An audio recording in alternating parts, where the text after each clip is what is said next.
semaine, je suis dans le collège Plateau-Goyave de Saint-Louis, qui est dans une cité éducative, et je suis là avec le Clémy et la ZEP. La ZEP, c'est un média qui travaille avec les jeunes et qui est très important parce qu'il a décidé de donner la parole aux jeunes et qu'on puisse les entendre dans le discours médiatique, ce qui est plutôt rare.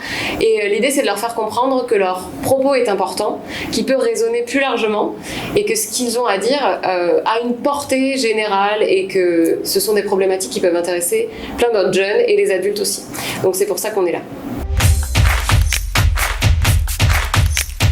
Les élèves, ils sont une quinzaine au maximum et la semaine est décomposée en 2 moments. Le matin est dédié à des ateliers d'écriture parce que pour écrire un récit de soi, ça prend du temps.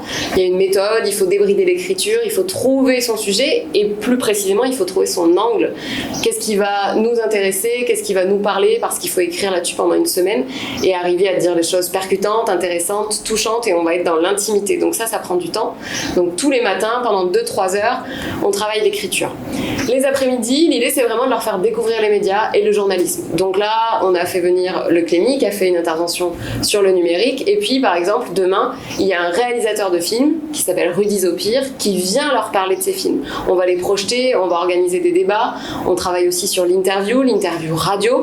L'idée, c'est qu'ils aient un peu un panel. On organise aussi une visite à Réunion la Première pour qu'ils comprennent les coulisses, qu'ils sentent aussi que c'est des métiers qu'ils peuvent faire, qu'ils peuvent, s'ils les connaissent aussi, parce que parfois ils ne les connaissent pas, ils peuvent se les approprier, pourquoi pas devenir journaliste, cadreur, régisseur.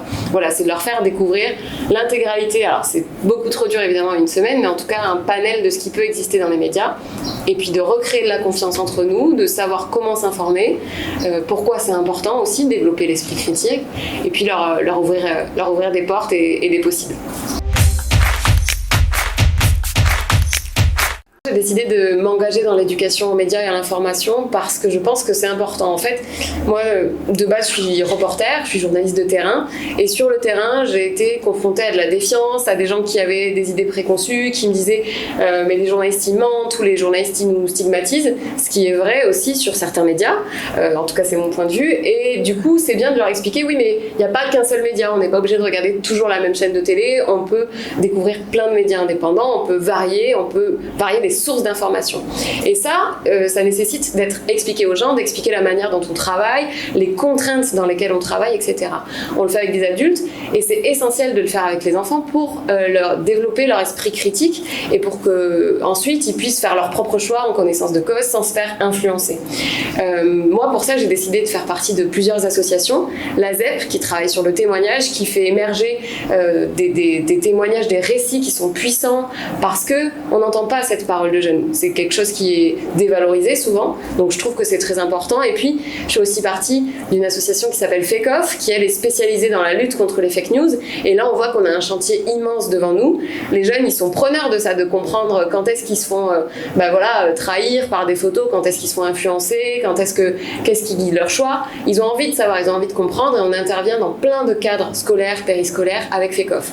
Je fais aussi partie, je suis déjà intervenue avec Interclasse, qui là fait faire de la radio aux enfants et ça aussi c'est un vecteur d'émancipation, de se dire je peux le faire, je peux parler dans un micro. Des fois on a des enfants qui sont très discrets, qui se révèlent et c'est aussi pour ça que je trouve assez passionnant et complémentaire dans notre profession de faire de l'éducation aux médias et à l'information.